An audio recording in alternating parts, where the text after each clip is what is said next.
For this video, I'm going to do a voiceover. So you're going to take your clay. You're going to cut about an inch off using your wire tool.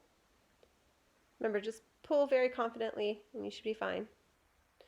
Take your clay and you want to make sure you're working on a work surface that is either a cloth or something along those lines so the clay doesn't stick, because you're really going to be pounding the clay, as you can see here.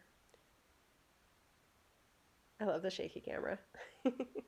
Make sure that you are pounding it so that you're going the wide part and you're growing it kind of into a square. If I were throwing in the opposite direction, or if I had turned it 1 degree to the right, it would have just been a long strip of clay. So now I'm just kind of throwing it into a square. I'm going to flip it and throw it more into a square, kind of keeping it as a square or as a rectangle depending on the design for your plate.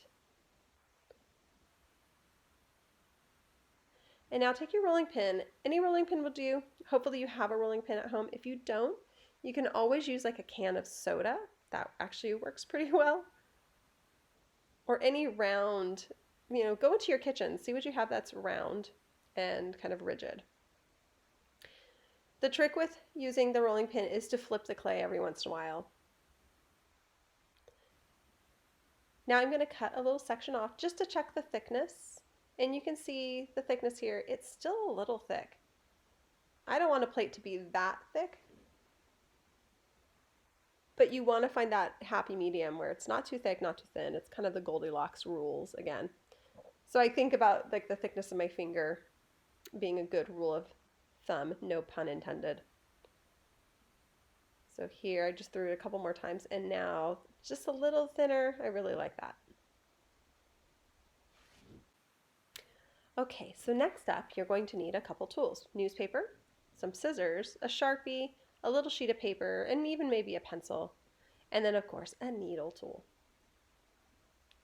Here you're going to work on the design of your plate, and I'm going to show you my inspiration. It's actually this little design on the smock that I wear in my home studio. I like that scalloped edge, but I'm going to make an oval plate with that scalloped edge. So I'm just going to sketch that out with pencil. You can see I go around the lines several times until I get the right kind of line quality. So here I'm just sketching out my plate, and I'm going to have these scallops that go all the way around the edge.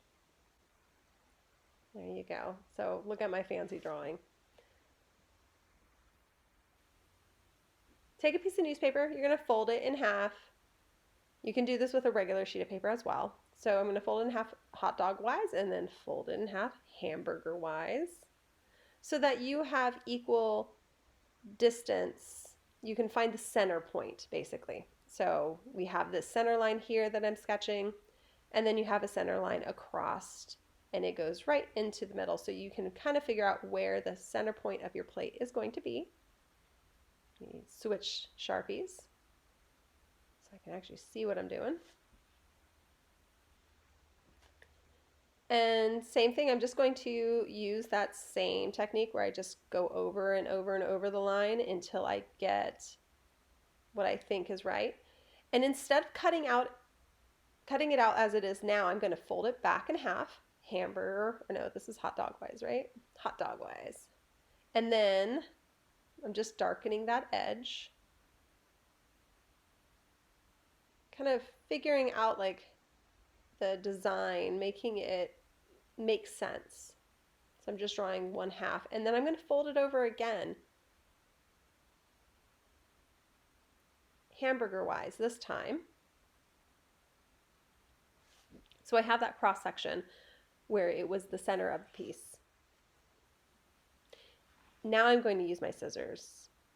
And the reason why I do it this way is because I folded it in half in one direction and then in the other. When I unfold it, it's going to be perfectly symmetrical. I could not draw an oval perfectly symmetrical if my life depended on it. But now I can use this technique to make something perfectly symmetrical. So go back to my slab, and I'm going to use my paper template. But first, don't forget to compress. Compress, compress, compress. It's kind of important.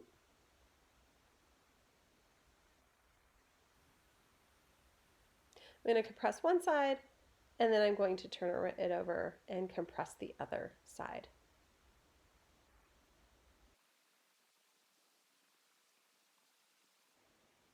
So now I'm going to take my paper template and I'm going to line it up onto my slab so that I can cut out.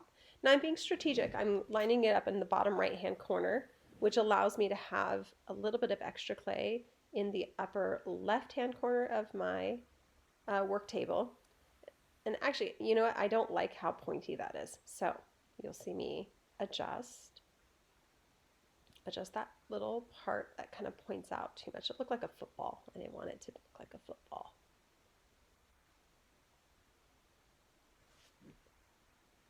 Okay, so as I was saying, you want to place it strategically so that you have some excess clay around to use, because I can make a second plate, as you'll see in a second. So I'm cutting this out really, really fast. I wish I worked this fast in real life. And now I'm going to start cutting the scallop. And I'm just freehanding this. I'm not worried about consistency. I can make each one about an inch wide. Super easy. And you can make any kind of shape that you wanted. You can make a wavy shape. You can even keep it as an oval. That would be perfectly fine. So now this is where I have some extra space. I have this piece of paper. I totally have enough room if I made another oval plate, just like a side dish, using that excess clay. So I'm going to do the same thing. This is just on smaller scale, where you can see me taking the paper, folding it hot dog wise, folding it hamburger wise, and now I'm just going to kind of do that arch so that I can cut it out and I end up with something that is symmetrical. Okay. And that fits perfectly. So I'm going to give a little extra room around that because it does fit perfectly, but I have even more clay I can use. And since I'm already going to cut out the scallop, I want to have as much clay as possible for that tiny dish.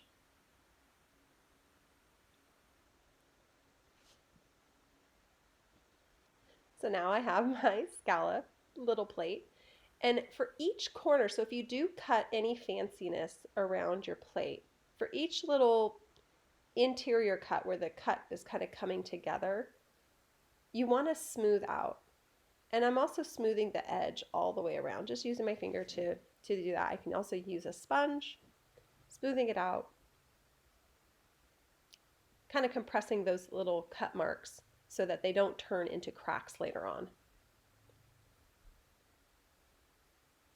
I'm also going to do the other side. You can see that doesn't look so good, so I'm going to do the other side.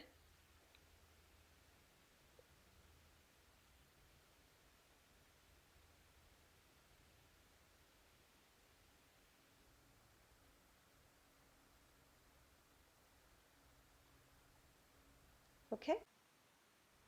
Okay, so now I'm going to attach the foot to my plate, and I'm working on my larger plate now. I'm working on the two plates simultaneously, so you'll see the video will go back and forth between the two different sizes, but the technique is the same. Basically, you want to roll your coil, and you want to put your coil about an inch to an inch and a half, maybe even 2 inches if you're crazy, from the edge of the plate. So you see my shape is basically the same. It's still an oval. And then I'm going to slip and score. So a couple notes regarding slip and score. So make sure you score really well, obviously, but for slip, I'm just using water here, and then I'm scraping the clay, making my own slip right on the surface. That's not really ideal, and I would hope that you guys can take a little bit of water and a little bit of clay, mix it together to make your own slip so that it's a little bit easier for you to work with. And here I'm going to pick up the ring and just lay it right onto my scored parts. Notice that I did score both the foot ring and also the base of the plate. And here I'm just using my fingers. I'm going to pinch the coil down into the plate.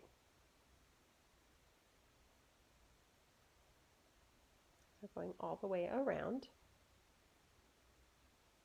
And then it's going to take a little while to finesse the foot. You really want to kind of think about trying to get it attached really, really well. You want to compress the parts where the coil is attaching to the plate and really push that down using sponges or your fingers or the sides of your fingernail to just get into those little cracks and crevices.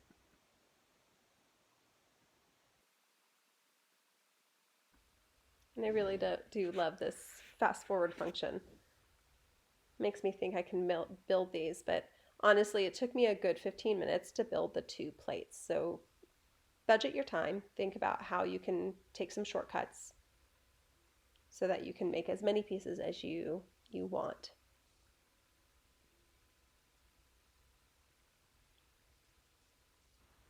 Okay, moving back to my smaller plate. I'm going to set the big plate aside for a little bit and work on the smaller plate. I had already attached the foot ring. I'm going to take it and sandwich it between 2 working boards. You might have to do this with just like a piece of cardboard if you don't have 2 bats at home. But I'm just going to flip it, peel the paper away, and then you can see how the slab itself is a little stiff, so it's holding up and it's levitating above that foot. And I'm going to use my thumbs right where the foot ring is, and I'm going to lift up with my fingers, working my way around the plate. And I'm slightly pushing down on the interior oval right there of the plate. And depending on what your style is, you can make the edges of your plate a little bit more dramatic or not. And you can see this one slightly has a nice little flare all the way around. And now I'm going to go ahead and delineate that interior oval. This is the base of the plate where you would have your food on. And I'm just going to press down right along the interior of the foot ring that's on the opposite side, but I can feel through the slab where that foot ring is. And that just allows me to kind of create a line. Now that line could be a great design element. I could put a different color of underglaze, or I could transition between the 2 underglazes there. That might be nice. And here's the little plate. As you can see, I have a little bit more work to do. And here's a larger plate. And you can see where that line is very clearly delineated. That's it, guys. I hope you guys are doing well in your studio. Please send me emails if you have any questions or if you need to get some help. I'm always here. Bye.